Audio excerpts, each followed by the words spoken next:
दोस्तों नमस्कार, मैं वेलनेस कोच योगेश्वर साहू।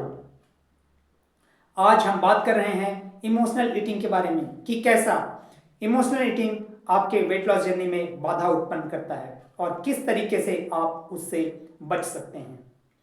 इस वीडियो को सब्सक्राइब, लाइक और शेयर करना ना भूलें। जब भी हम अपने भूख के विपरीत अपने भावनात्मक परिस्थितियों में, जैसे कि तनाव में हैं, विषाद में हैं, निराशा में हैं, खुशी में हैं, एकांकीपन में हैं, उस स्थितियों के प्रभाव में जब हम खाना खाते हैं, वैसे खाने को हम इमोशनल ईटिंग कहते हैं। इमोशनल ईटिंग हमें कुछ इस तरीके से हमारे वेट लॉस जर्नी को बाधित करता है। पहला, जब हमारी मानसिक स्थिति या इमोशनल स्टेटस सही नहीं होता है, तब हम बिना कुछ सोचे समझे खाना खा रहे होते हैं। उस समय पे हमारी स्वाभाविक भूख और भूख में तृप्ति की जो संवेदना होती है बॉडी में, वो हमें पता नहीं चल पाता है और अधिकतर समय पे हम ज़्यादा खाना खाते हैं। दूसरी बात, अधिकांशतः हम इमोशनली जब डिस्टर्ब होते हैं तो ऐसे खाने को चूज करते हैं जिसपे अधिक मात्रा में शुगर हो, अधिक मात्रा में कोलेस्ट्रॉल हो, अधिक मात्रा में नमक हो, जिससे अगेन हम ज़्यादा कैलोरी का कंजम्पशन करते हैं। तीसरी बात, हमारे आसपास जो कुछ भी दिख जाए, जो भी इजीली अवेलेबल हो, वैसे ही चीज़ों को हम खाने की कोशिश करते हैं। तो आपको पता है कि आपके आसपास अचानक से दिखने वाले चीज़ों में ज़्यादा फैट, ज़्यादा शुगर, ज़्यादा नमक होता है, जो आपको वेट लॉस में बाधा उत्पन्न करते हैं। अभी चौथी बात, जब भी आप अपने तनाव की स्थिति में खाना खाते हैं तो आपका जो मानसिक स्थिति का जो चक्र होता है, जिसमें तनाव है, विषाद है, गुस्सा है और जॉय है, इस स्थिति के कुछ चक्र में फंस जाते हैं कि अब आप बार बार ऐसे ही चीज़ों की ज़रूरत होती है आपको। जब कभी भी आप इमोशनली डिसबैलेंस होते हैं, आपको ऐसे ही किसी चीज़ों को खाने की ज़रूरत पड़ती है, जिसकी वजह से आप अगेन आपके डाइट बैलेंस को डिस्टर्ब करते हैं। नेक्स्ट, आप जिस भी रूटीन को लेके चल पा रहे होते हैं खान पीन के, जब आप इमोशनली डिस्टर्ब होते हैं और इमोशनल ईटिंग करते हैं, वो आपका डाइट प्लान डिस्टर्ब हो जाता है।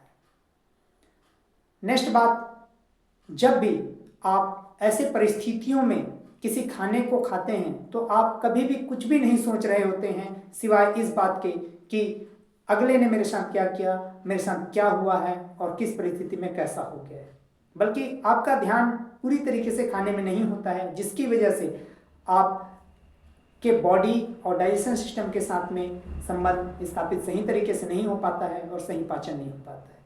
उसी की वजह से जब ऐसे चीज़ों को आप खाते हैं तो आपका मेटाबॉलिज्म काफ़ी स्लो हो जाता है और आप अपने वेट लॉस जर्नी को काफ़ी पीछे धकेल देते हैं।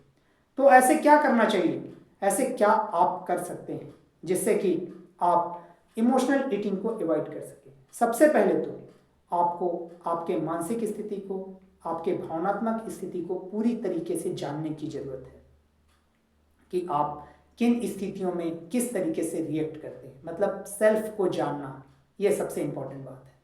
दूसरी बात, आप अपनी भावनात्मक स्थिति को कंट्रोल में रखने के लिए नॉर्मल तौर पे थोड़े बहुत एक्सरसाइज और थोड़े बहुत ध्यान जैसे चीज़ों को आपकी ज़िंदगी का पार्ट बनाना पड़ेगा।